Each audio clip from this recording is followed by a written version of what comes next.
magnifique, quel beau paysage. C'est vrai que c'est beau, hein, mais ça fait super froid ici. Et on est où là? Ici, on est sur la commune de Soulal, dans le Cantal, un département où la nature est reine. Mais attention, de belles montagnes, de belles forêts, ça ne va pas de soi. C'est une richesse à préserver, pour nous et pour les habitants futurs.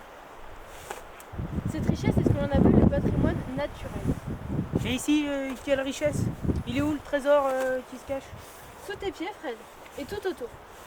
Nous sommes dans la forêt marécageuse de Gronde. C'est un véritable temple pour la biodiversité. N'est-ce pas, Jamy? C'est exact, Sabine. Les marais sont des zones humides. Et les zones humides, avec l'Europe, elles ne tombent pas à l'eau. Allez, en route, Marcel!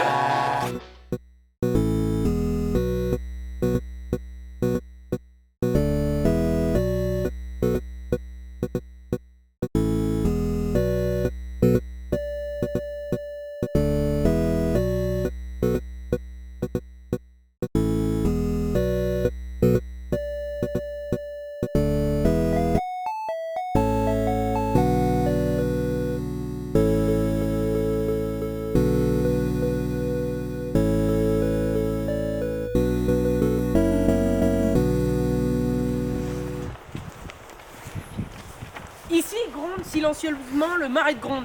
Il est en partie propriété du Conservatoire des espaces naturels d'Auvergne, qui en assure la gestion. Pour les aider, l'Union européenne a apporté une aide de plus de 20 000 € dans le cadre de son programme FEDER-FSE 2014-2020. Cette aide vise spécifiquement à la restauration de cette forêt marécageuse qui en constitue une zone de refuge importante pour la faune et la flore. Donc le CEN a engagé de nombreuses actions sur les 7 hectares concernés grâce au soutien de l'Europe. Mais concrètement, ils ont fait quoi? Plein de choses, Fred. Des coupes d'épicéas, la création d'une mare et le comblement d'un fossé, par exemple. En septembre 2017, les élèves du lycée professionnel agricole Louis Mallet de Saint-Flour sont intervenus avec les équipes de gestion pour la remise en pâturage d'une partie du site et pour l'éclaircie d'un basement de pins sylvestres. Et c'est aussi là qu'il y a eu l'installation d'un point d'abreuvement pour un troupeau d'une dizaine de génisses au braque qui pâturent sur une partie du site. Hein, Sabine? Exactement. Et l'autre secteur forestier est laissé en évolution naturelle.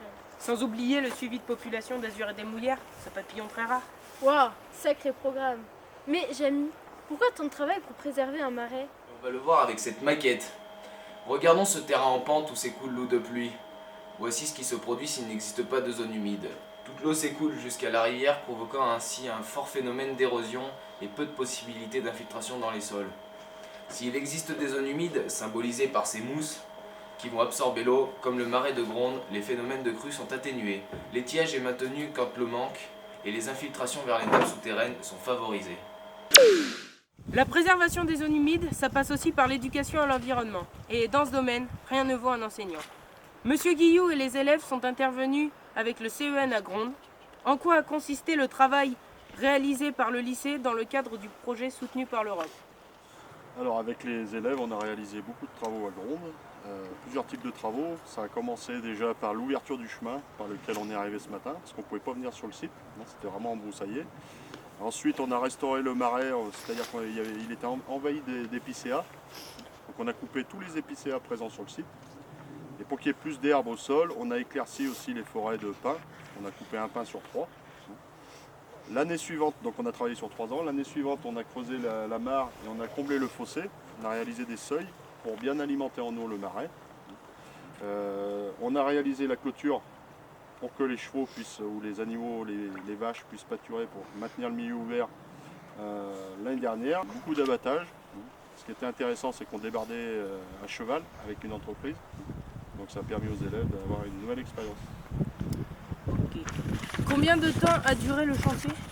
Donc le chantier s'est étalé sur 3 ans. Quel est le suivi assuré maintenant sur le site? Donc le suivi actuel, donc c'est un site du CEN. Il y a un conservateur, donc c'est une ancienne élève d'ailleurs, qui vient régulièrement sur le site et qui fait des observations.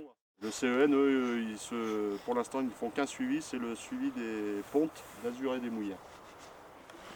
T'as vu, Jamy, c'est une super action qui a impliqué beaucoup d'acteurs pour protéger la nature. C'est ça aussi l'Europe.